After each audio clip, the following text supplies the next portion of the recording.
الحمد لله الحمد لله حمد الشاكرين وأثني عليه ثناء الذاكرين لا أحصي ثناء عليه هو كما أثنى على نفسه أشهد أن لا إله إلا الله وحده لا شريك له له الملك وله الحمد يحيي ويميت بيده الخير كله وهو على كل شيء قدير وأشهد أن محمدًا عبده ورسوله وصفيه وخليله وخيرته من خلقه بلغ الرسالة وأدى الأمانة ونصح الأمة وجاهد في الله حق جهاده ما ترك خيرًا إلا دل الأمة عليه ولا شرًا إلا حذرها منه وصلوات الله وسلامه عليه وعلى آله الطيبين وأزواجه الطاهرين وارض اللهم عن الخلفاء الراشدين أبي بكر الصديق وعمر الفاروق وعثمان ذي نورين وعلي بن أبي طالب وارض اللهم عن جميع أصحاب النبي صلى الله عليه وسلم وعن التابعين لهم بإحسان إلى يوم الدين أما بعد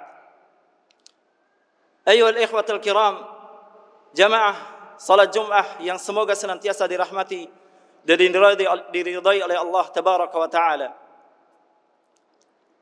Rasulullah sallallahu alaihi wasallam bersabda di dalam hadis yang diriwayatkan oleh Imam Al-Bukhari dari Jabir bin Abdullah radhiyallahu taala anhuma, di mana Rasul sallallahu alaihi wasallam bersabda, "Kullu ma'rufin shadaqah." Setiap kebaikan adalah sedekah. Setiap kebaikan yang dilakukan oleh seorang hamba mukmin, ketika dia ikhlas mengharapkan pahala dari Allah Azza wa Jalla, maka itu dinilai oleh Allah Subhanahu wa taala sebagai sedekah. Hadis ini diriwayatkan juga oleh Imam Muslim dari Hudzaifah ibn al-Yaman, di mana hadis ini dijadikan oleh para ulama sebagai kaidah, sebagai pedoman di dalam memahami bab sedekah, di mana sedekah itu memiliki pintu-pintu yang sangat banyak, memiliki banyak macam, dan tidak hanya terbatas pada sedekah harta, atau tidak terbatas hanya sebatas ibadah maliyah, ibadah harta. Tidak sebagaimana yang dipersangkakan oleh sebagian kaum muslimin, yang mereka menyangka bahwasannya sedekah tidaklah akan terwujud kecuali apabila seorang mengeluarkan dari hartanya, yang mana persangkaan semacam ini, persangkaan seperti ini juga pernah dipersangkakan oleh sebagian sahabat Rasul sallallahu alaihi wasallam dari kalangan fuqara muhajirin, sebagaimana yang disebutkan di dalam hadis yang diriwayatkan oleh Imam Muslim dari Abi Dzar radhiyallahu taala anhu, di mana beliau mengatakan, "Inna nasan min ashabin Nabi sallallahu alaihi wasallam qalu lin Nabi." Sungguhnya sebagian manusia dari kalangan sahabat Rasul sallallahu alaihi wasallam, mereka mengatakan kepada Rasul sallallahu alaihi wasallam, "Dhahaba ahlud duthuri bil ujur." Wahai Rasulullah, mereka orang-orang kaya telah jauh melampaui kami, meninggalkan kami dengan membawa pahala yang begitu banyak. Yusalluna kama nusalli. Mereka salat sebagaimana kita salat. Wa yasumuna kama nasum, dan mereka juga berpuasa sebagaimana kita berpuasa. Wa yatasaddaquna bi fuduli amwalihim, akan tapi mereka bisa bersedekah dengan karunia yang Allah berikan kepada mereka. Maka Rasul sallallahu alaihi wasallam memberikan pemahaman kepada para sahabat yang bertanya tadi, yang mengadukan kepada Rasul sallallahu alaihi wasallam tentang hakikat, atau memahamkan tentang hakikat daripada sedekah. Maka Rasul sallallahu alaihi wasallam menjawab, "Awalaysa qad ja'ala Allahu lakum ma tasaddaquna bih?" Bukankah Allah telah jadikan bagi kalian sesuatu yang dengannya kalian bisa bersedekah? Fa inna fi kulli tasbihatin sadaqah, maka pada setiap tasbih itu adalah sedekah. Wa fi kulli takbiratin sadaqah, setiap kita bertakbir kepada Allah Subhanahu wa taala itu adalah sedekah. Wa fi kulli tahmidatin sadaqah, setiap kita memuji Allah, bertahmid kepada Allah Subhanahu wa taala itu adalah sedekah. Wa fi kulli tahlilatin sadaqah, ketika kita bertahlil kepada Allah Subhanahu wa taala, mengucapkan tahlil itu juga sedekah. Wa amrun bil ma'rufi sadaqah, dan ketika kita memerintahkan saudara kita kepada perkara yang baik untuk beramal saleh itu juga sedekah. Wa nahyuka 'anil munkari sadaqah, dan ketika kita melarang saudara kita dari perkara yang munkar itu adalah sedekah. Bahkan kata Rasul sallallahu alaihi wasallam, wa fi bud'i ahadikum sadaqah, bahkan ketika seorang suami melampiaskan syahwatnya mendatangi istrinya itu adalah sedekah bagi dirinya. Ikhwani yang semoga senantiasa dirahmati oleh Allah tabaraka wa taala, begitu banyak pintu-pintu sedekah yang bisa kita capai atau bisa kita raih. Di antara sedekah ada yang manfaatnya kembali kepada diri orang yang bersedekah, tapi di antara sedekah yang lain ada yang manfaatnya bisa dirasakan oleh orang lain. Bahkan sekecil apapun kebaikan yang dilakukan oleh seorang muslim bagi saudaranya semuslim, maka itu adalah sedekah. Sebagaimana juga yang diriwayatkan oleh Abi Dzar radhiyallahu taala anhu. Hadis ini diriwayatkan Imam At-Tirmidzi, di mana Rasul sallallahu alaihi wasallam bersabda, tabassumuka fi wajhi akhika laka sadaqah, engkau senyum kepada saudaramu itu adalah sedekah. Wa amruka bil ma'ruf wa nahyuka 'anil munkari sadaqah, engkau memerintahkan yang ma'ruf, melarang dari yang munkar itu adalah sedekah. Wa irsaduka ar-rajula fi ardi adh-dhalali laka sadaqah, engkau menunjukkan jalan kepada orang yang tersesat dari jalan yang ingin dia tuju itu adalah sedekah. Dan wa basaruka lirajuli radi'il basari laka sadaqah, engkau menunjukkan jalan kepada orang yang tidak mampu untuk melihat dengan matanya itu adalah juga sedekah. Wa imatatuka al-hajar was-syauka wal 'azma 'anil tariqi laka sadaqah, begitu juga ketika engkau menyingkirkan gangguan dari jalan, baik berupa batu, berupa duri-duri dan sebagainya, itu adalah sedekah. Wa ifraghuka min dalwika fi dalwi akhika laka sadaqah, begitu pula ketika engkau menimba air dari sumur, kemudian engkau menuangkan air yang ada dalam embermu kepada ember saudaramu sebagai bentuk mendahulukan saudaramu, maka itu pula adalah sedekah. Ikhwani yang semoga senantiasa dirahmati oleh Allah tabaraka wa taala, begitu besarnya, begitu luasnya karunia Allah tabaraka wa taala kepada hambanya, sehingga hambanya bisa senantiasa memperbanyak kebaikan, memperbanyak pahala sedekah di sisi Allah tabaraka wa taala. Bahkan bagi orang-orang yang tidak sama sekali memiliki kemampuan di dalam hartanya, tidak memiliki kemampuan di dalam tenaganya untuk melakukan kebaikan, maka dengarlah sabda Rasul sallallahu alaihi wasallam ketika beliau menjawab pertanyaan salah seorang sahabat Rasul sallallahu alaihi wasallam, "Ara'aita in dha'uftu ala 'amalin, ara'aita in dha'uftu an ba'di 'amalin?" Bagaimana pendapatmu ya Rasul sallallahu alaihi wasallam kalau saya tidak bisa melakukan sebagian amalan-amalan saleh karena keterbatasan kekuatan ataupun harta yang dia miliki?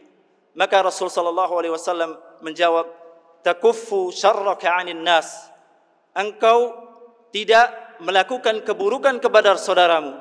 Ketika engkau tidak bisa memberikan manfaat kepada orang lain, tidak bisa bersedekah dengan memberikan manfaat kepada orang lain, maka setidaknya kamu tidak memberikan kemadaratan kepada orang lain. Fahiya sadaqatun minka walaka, maka itu adalah sedekah dari dirimu dan untuk dirimu sendiri. Aqulu ma tasma'un wa astaghfirullah li wa lakum wa lisairil muslimina min kulli dhanbin fastaghfiruhu innahu huwal ghafurur rahim.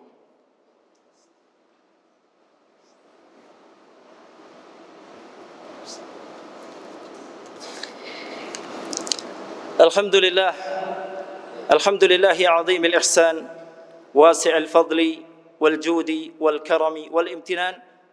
Asyhadu an la ilaha illallah wahdahu la syarika lah iqraran bihi wa tauhida. Wa asyhadu anna Muhammadan 'abduhu wa rasuluhu la nabiyya wa la rasula ba'dahu, amma ba'd. Jamaah salat Jumat kaum muslimin yang semoga senantiasa dirahmati dan diridhai oleh Allah tabaraka wa taala. Syekh Abdul Razzaq bin Abdul Muhsin Al-Abbad Al-Badr, beliau mengatakan bahwa di dalam perkara sedekah ini ada dua perkara yang sangat mengherankan. Salah satu dari dua perkara tersebut adalah bahwa di dalam ilmu sedekah, di dalam rumus sedekah, nilai 1 rupiah atau 1000 rupiah di mata manusia, itu di mata Allah subhanahu wa ta'ala akan mengungguli atau bisa mengungguli 10.000 rupiah, bahkan 100.000 rupiah, atau bahkan 1 juta rupiah. Nilai 1 dinar bisa mengungguli 100 dinar. 1 dirham bisa mengungguli 1000 dirham, bahkan 100.000 dirham. Sebagaimana disebutkan di dalam hadis yang diriwayatkan oleh Abu Hurairah radhiyallahu taala anhu dari Imam Ahmad rahimahullahu taala, di mana Rasul sallallahu alaihi wasallam bersabda, "Sabaqa dirhamun 100.000 dirham." 1 dirham itu bisa melampaui dan mengalahkan 100.000 dirham. Maka para sahabat bertanya kepada Rasul sallallahu alaihi wasallam, "Fa kaifa dzalik ya Rasulullah?" Bagaimana mungkin itu bisa terjadi ya Rasul sallallahu alaihi wasallam? Kana lirajulin dirhaman fatasaddaqa bi ahadihima. Yang pertama, ada seorang yang memiliki 2 dirham, maka dia menginfakkan salah satu dari keduanya. Wantalaqa rajulun ila 'urdi malihi fa akhadha minhu 100.000 dirham fatasaddaqa biha. Adapun orang lain, ada orang yang memiliki perbendaharaan harta yang sangat banyak, dia mengambil sebagian kecil dari hartanya berjumlah 100.000 dirham, fatasaddaqa biha. Maka dalam kasus ini, dalam kondisi seperti ini, 1 dirham itu bisa mengalahkan 100.000 dirham. Karena orang pertama dia menginfakkan setengah dari harta yang dia miliki. Adapun orang yang kedua, meskipun di mata manusia dia mengeluarkan jumlah nominal yang sangat besar, akan tapi ringan ketika dia mengeluarkan hartanya untuk berinfak. Maka ini sungguh perkara yang sangat ajaib dari perkara sedekah. Kemudian yang kedua, yang mana ini lebih ajaib dan lebih mengherankan daripada yang pertama, bahwa dalam ilmu sedekah, seorang yang tidak memiliki harta sekalipun, dia bisa memiliki pahala atau berkesempatan untuk mendapatkan pahala sebagaimana orang yang bersedekah dengan hartanya yang begitu banyak. Ini berdasarkan hadis Rasul sallallahu alaihi wasallam, "Innamad dunya li arba'ati nafar," kata Rasul sallallahu alaihi wasallam. Dunia ini atau manusia di dalam dunia ini ada 4 golongan. Abdin razaqahu ilman wa malan. Yang pertama ada hamba Allah subhanahu wa ta'ala yang Allah berikan kepadanya ilmu, dan Allah juga berikan kepadanya harta. Fayattaqi fihi rabbah, fahuwa yattaqi fihi rabbah. Dia bertakwa kepada Allah subhanahu wa ta'ala dengan menggunakan hartanya. Wa yasil fihi rahimah, dan dia juga bersilaturahim dengan menggunakan hartanya, berbuat baik kepada saudara-saudaranya dengan hartanya. Adapun orang yang kedua, kata Rasul sallallahu alaihi wasallam, "Wa 'abdin razaqahu ilman wa lam yarzuqhu malan." Orang yang kedua adalah orang yang Allah berikan kepadanya ilmu tentang agama, akan tapi Allah tidak berikan kepadanya harta. Akan tapi fahuwa shadiqun niyyah, akan tapi dia ada kesungguhan, kejujuran dalam hatinya, sehingga dia mengatakan, "Lau kana li malan mithla fulanin la fa'altu mithlahu." Kalau seandainya saya memiliki harta sebagaimana si fulan yang bisa berinfak dengan uangnya yang begitu banyak, saya pasti akan melakukan sebagaimana yang dia lakukan. Maka kata Rasul sallallahu alaihi wasallam, "Fahuwa bi niyyatihi fahuma ajru, yani fa ajruhuma sawa." Maka orang kedua ini hanya dengan niatnya dia mendapatkan pahala persis apa yang didapatkan oleh orang yang pertama. Maka ikhwani yang semoga senantiasa dirahmati oleh Allah tabaraka wa taala, kesempatan besar untuk kita senantiasa mendapatkan kebaikan, yaitu dengan mengambil kesempatan apapun bentuk kebaikan, selama itu adalah mengajak kepada kebenaran yang disampaikan oleh Allah Subhanahu wa taala melalui lisan Rasulnya, maka kita ajarkan dan kita sebarkan. Sehingga Rasul sallallahu alaihi wasallam juga pernah mengatakan, la tahqiranna minal ma'rufi syai'an, janganlah sekali-kali kalian menganggap remeh sebuah kebaikan. Karena kata Allah tabaraka wa taala, faman ya'mal mithqala dzarratin khairan yarah. Orang yang mengamalkan kebaikan sekecil apapun, dia pasti akan melihat balasannya kelak di akhirat. Innallaha wa malaikatahu yusalluna 'alan nabi ya ayyuhalladzina amanu sallu 'alaihi wa sallimu taslima. Qala Rasul sallallahu alaihi wasallam, man shalla 'alayya wahidah sallallahu alaihi biha 'ashara. Allahumma salli 'ala Muhammad wa 'ala ali Muhammad kama sallaita 'ala Ibrahim wa ali Ibrahim innaka Hamidum Majid. Wa barik 'ala Muhammad wa 'ala ali Muhammad kama barakta 'ala Ibrahim wa ali Ibrahim innaka Hamidum Majid. Allahumma ighfir للمؤمنين والمؤمنات والمسلمين والمسلمات الأحياء منهم والأموات إنك سميع قريب مجيب دعوة وقاضي الحاجات. ربنا اغفر لنا ولإخواننا الذين سبقونا بالإيمان ولا تجعل في قلوبنا غلا للذين آمنوا ربنا إنك رؤوف رحيم. اللهم آت نفوسنا تقواها زكيها أنت خير من زكاها أنت وليها ومولاها. اللهم إنا نسألك حبك وحب من يحبك وحب عمل يقربنا إلى حبك. وصلى الله وبارك على نبينا محمد والحمد لله رب العالمين. أقم الصلاة.